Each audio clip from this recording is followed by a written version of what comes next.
Sometimes, the irony is too clear to be ignored as it is now. The people of Kenya fought for decades and became a resistance against Britain's colonial rule in Kenya. After the independence, Britain had done irreparable harm to the country, looting not only its resources but cultural and archaeological assets. But now, the King of Britain, King Charles III, is scheduled to visit Kenya. It's like welcoming your former exploiters, who plundered you for decades. Kenyans can never accept that and will never allow that to happen. Therefore, they have given warning that they should be paid reparation for what was done to them during the colonial era. Otherwise, the same will be done with King Charles III, as was done with the Dutch King South Africa. What's more, Kenyans demanded something precious that Britain holds, making King Charles III suspicious of what will happen next. But what are these reparation demands actually for, and what's that precious thing in the warning? Let's know about that in this video.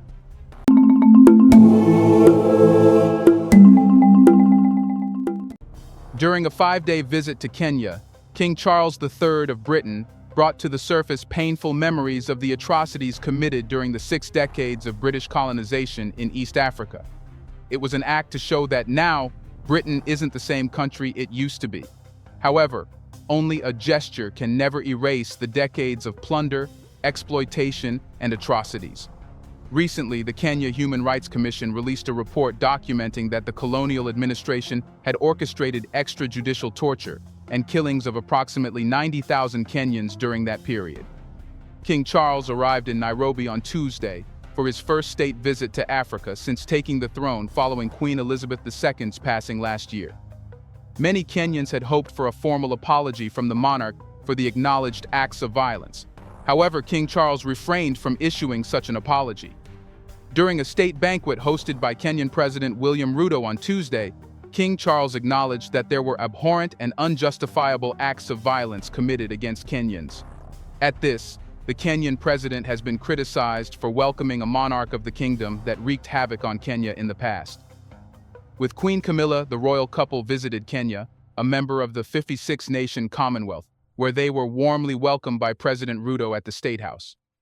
Their schedule included a visit to the Uhuru Gardens National Monument and Museum, where they paid respects at the Tomb of the Unknown Warrior. They walked through the Tunnel of Martyrs, which symbolizes those who lost their lives in various national events, including the fight for independence.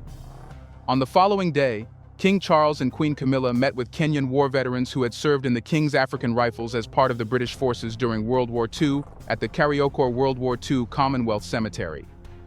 This visit did not go unnoticed. While some saw it as a stark reminder of the nation's turbulent colonial history, others viewed it as a potential turning point in the relationship between the two nations. Many have considered the visit an insult to the Kenyan people and a reopening of old wounds. It's believed that despite gaining independence in 1963 and becoming a republic, Kenya still grapples with the enduring impacts of colonialism and the memories of colonial-era atrocities. It's because its leaders are still under colonial oppression and consider forging ties with former colonial powers as a necessary step. Today, in Kenya, the extensive tea plantations in the country are predominantly owned by British companies or have been handed over to other multinational corporations. However, it's essential to acknowledge that the land where the tea is cultivated originally belonged to Kenyans who were forcefully displaced from their ancestral territories. Regarding the issue of unresolved injustices, the British government tendered an apology to Kenya in 2013 and settled out of court with numerous Kenyans who had endured torture in detention camps toward the end of British colonial rule. Additionally, the government agreed to provide compensation to the Mau veterans who had fought for independence. Although each veteran received $3,500 in compensation, many expressed that the amount was inadequate considering the enduring pain, suffering, and long-term trauma experienced within their community. While the Mau Mau uprising was primarily led by the Kikuyu, several other groups participated in the armed struggle, feeling neglected by both the monarchy and the British government.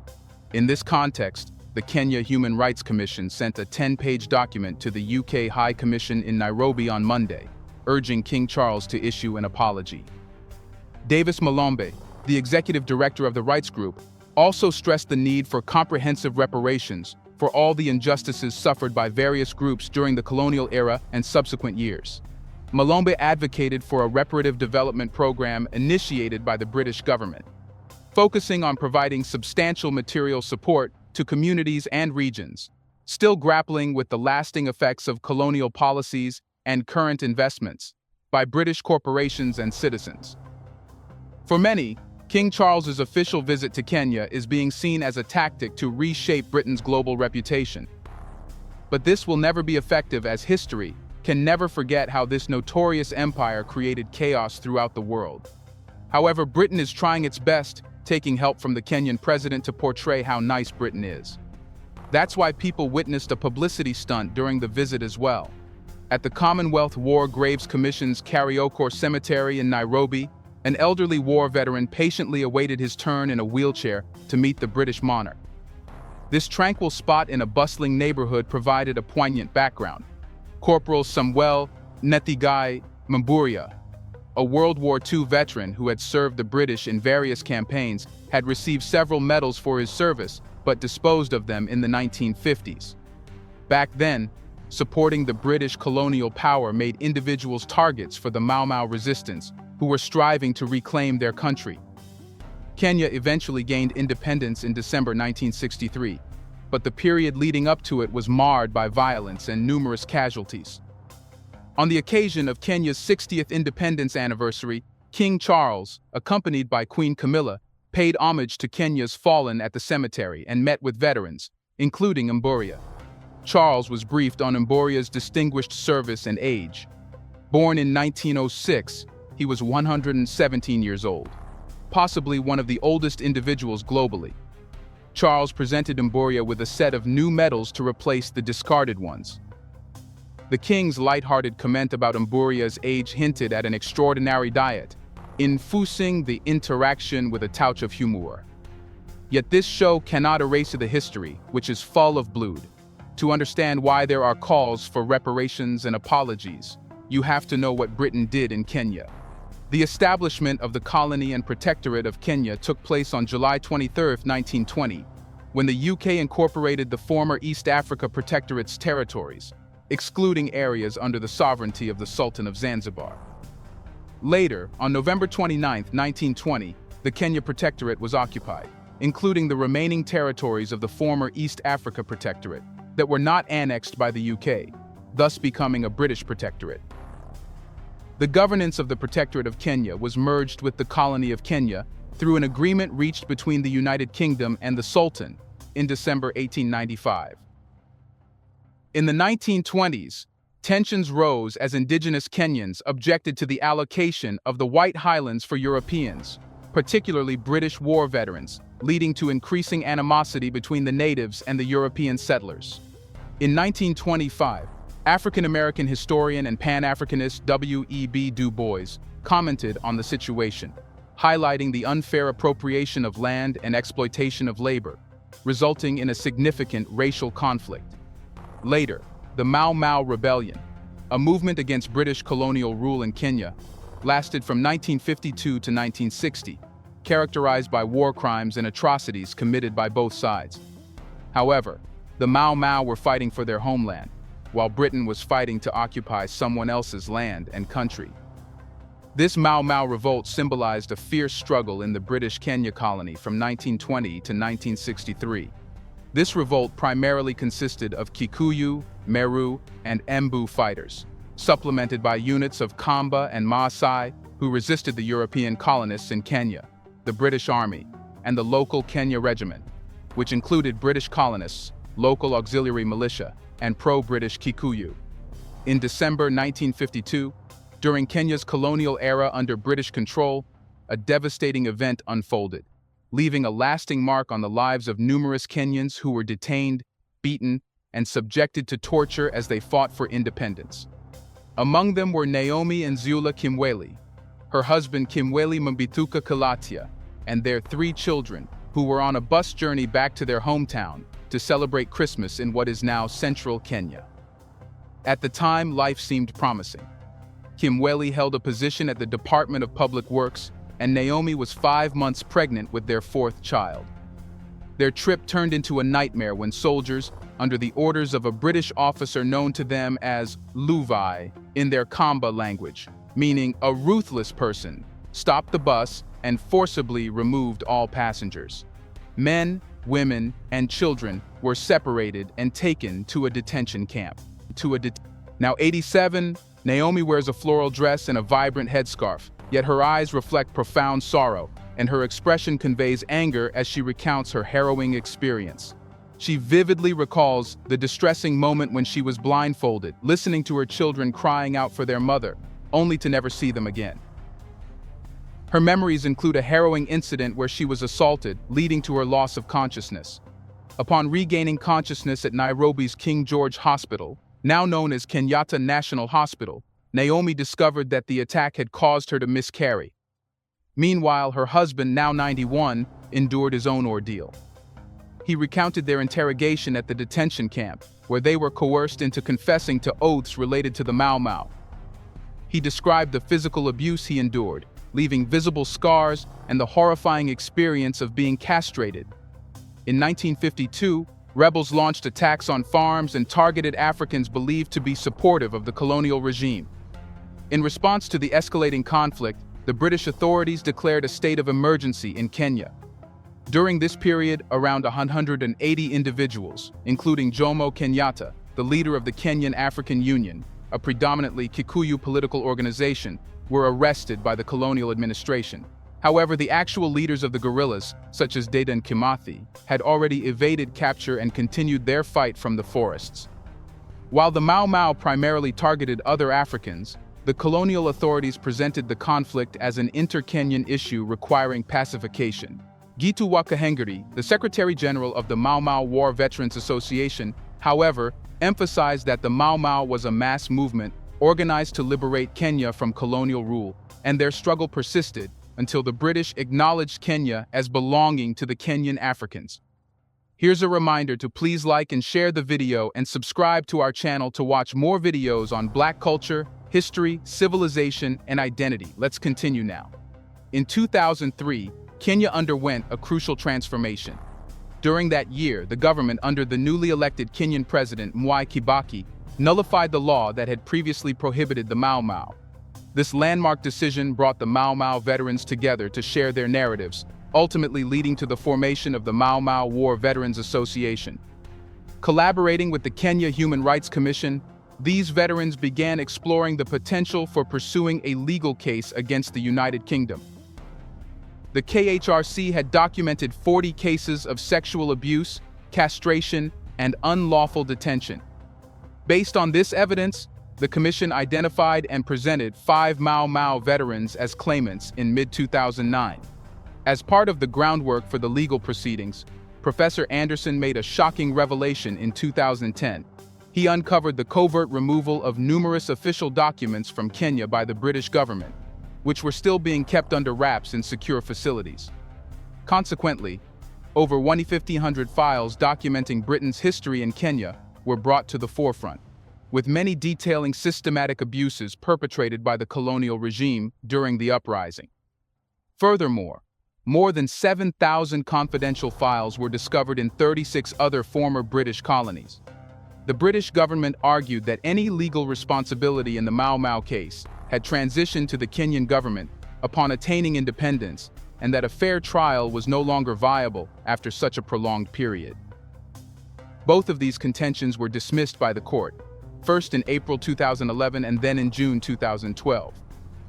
Eventually, the judge ruled that 3 of the Mau Mau claimants had indeed been subjected to torture and maltreatment by the colonial authorities. They were granted permission to proceed with their case and sue the British government. However, the trial never materialized. In June 2013, the British Foreign Secretary William Hague announced that Britain would provide roughly $31 million in costs and compensation to a total of 5,228 veterans represented by the British law firm League Day.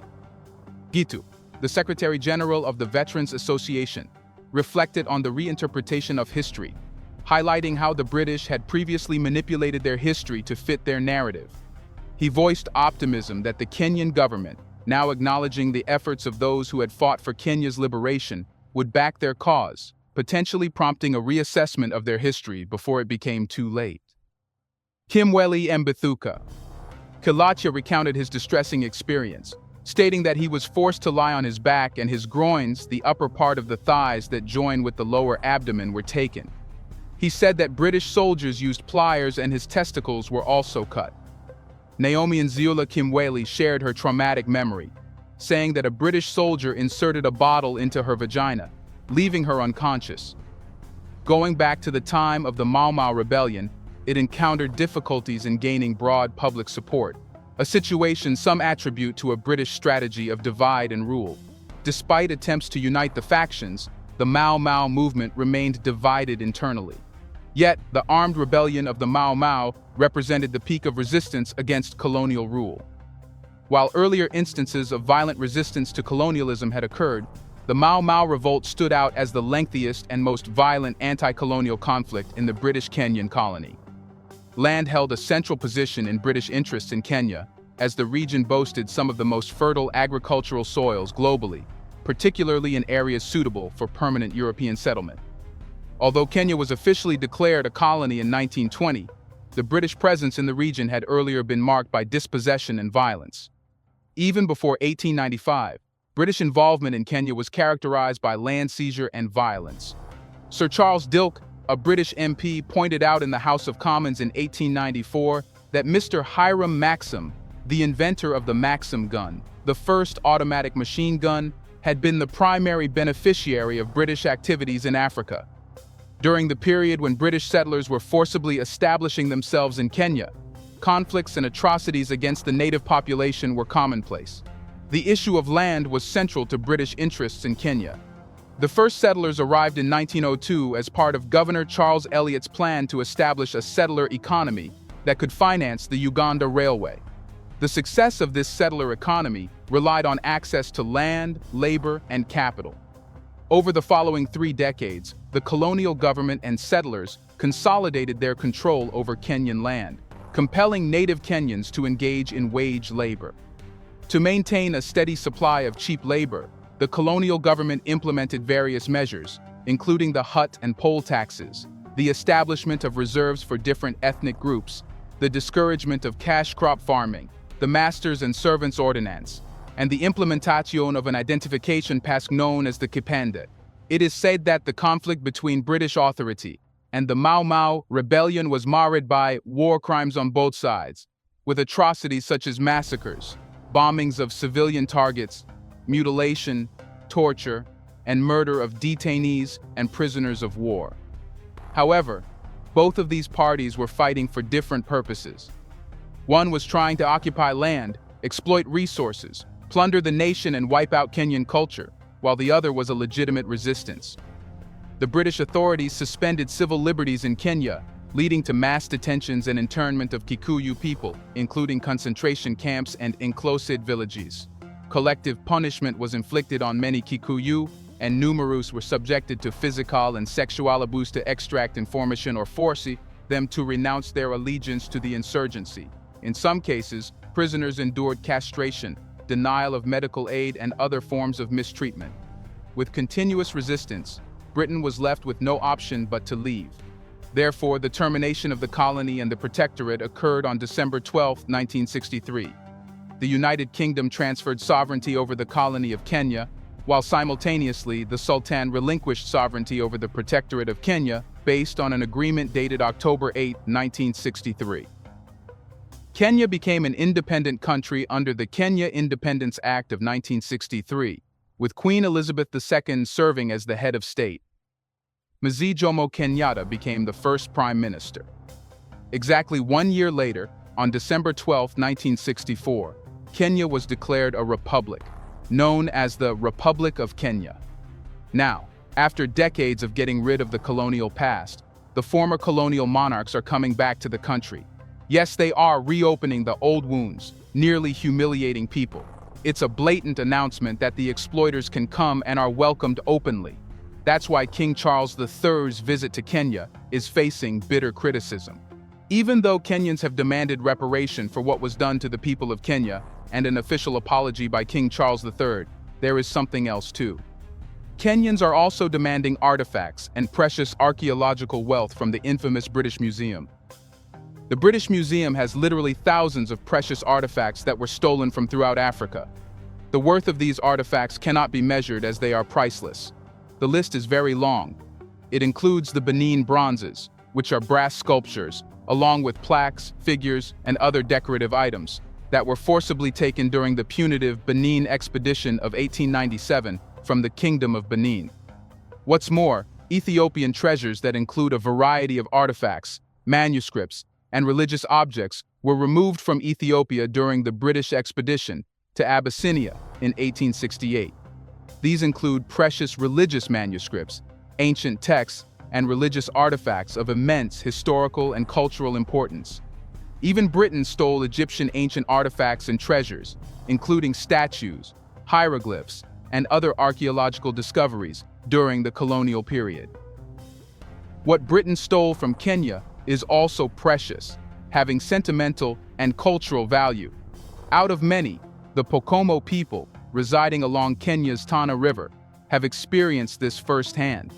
The Pokomo once revered a drum, known as the Ngaji, as the ultimate symbol of authority. It held a sacred place as the heart of their sovereign power and communal life. Emmanuel Nzimba, a member of the Kijo, the Pokomo's Council of Elders, shared, "Ceremonies were unimaginable without the presence of the Ngaji. Under the guidance of the Kijo elders, children adhered to tradition. Today, children lack the same manners and fail to follow the customs since the Ngaji's disappearance. The loss of their cultural identity was a poignant blow. It's because in 1902, British colonial officials forcibly confiscated the Ngaji, and 6 years later, it found its way to the British Museum, where it remains to this day. While the museum acknowledges the Ngaji's confiscation, negotiations between the Pokomo and the museum for its return have hit a dead end. The story of such cultural losses is not unique. A report commissioned by French President Emmanuel Macron in 2017 highlighted that over 90% of sub-Saharan Africa's cultural heritage resides in Western museums. Consequently, the debate surrounding the rightful ownership and acquisition of African cultural objects by museums has gained widespread attention. Although conversations about colonial injustice and cultural assets have predominantly taken place in the global north, the dialogue is now gaining momentum on the African continent. In March 2021, the exhibition series Invisible Inventories was launched at Nairobi's National Museum in Kenya. The organizers used empty display cases to symbolize the absence of 10 selected objects from the collections of Cologne's Routenstrauch Joest Museum and Frankfurt's Weltkulturen Museum. These cases were designed to provoke thought and encourage visitors to imagine what these objects were and how they were utilized. Collaborating with the International Inventories Program, the organizers supplemented the missing historical objects with contemporary works. They created a digital database of Kenyan cultural assets, which now contains over 32,000 objects from 30 different institutions, making their inventories accessible. On his visit, King Charles II wants Kenyans to forget all this, but this won't happen. He and his kingdom have to answer, pay reparation, apologize, and leave Africa alone. What do you think? Should Britain's King Charles III be allowed to visit Kenya, given that Britain plundered and exploited Kenya? Or should he be only allowed after getting reparations? Let us know your thoughts on whether African leaders should get rid of the former colonial masters and stop giving them respect today. Do you want to watch more videos like this one? If yes, subscribe to our channel and press the bell icon next to it. We have decided to bring videos on something nobody talks about: the Black culture, civilization, history, and evidence about how glorious Blacks have been. Thanks for watching, and until the next video, stay tuned.